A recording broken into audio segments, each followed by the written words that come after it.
Hey guys, welcome back to my channel.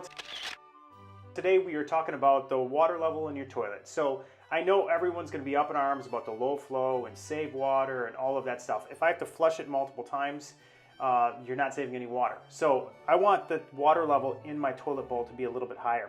As you can see, when you look at that, it's very low, right? So it actually makes it get dirtier quicker, things like that. So I want to raise that water level up, probably right around to here, right? So I want to raise that up a little bit. In order to do that, I'm going to show you how we're going to go about that. So we got to take the top off the back of the toilet.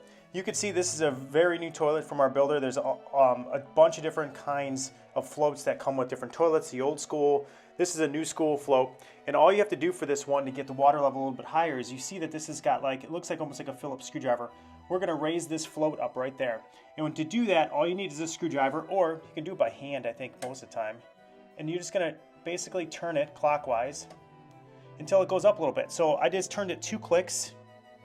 I'm going to go one more. There we go. Turned it 3 clicks. So you can do it.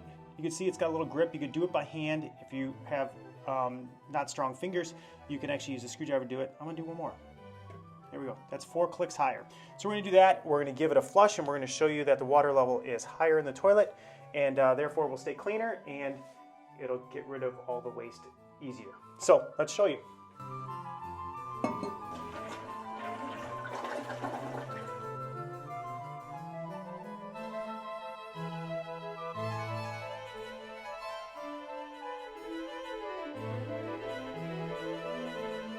Okay, so that's how you raise and lower the water level in your toilet bowl itself.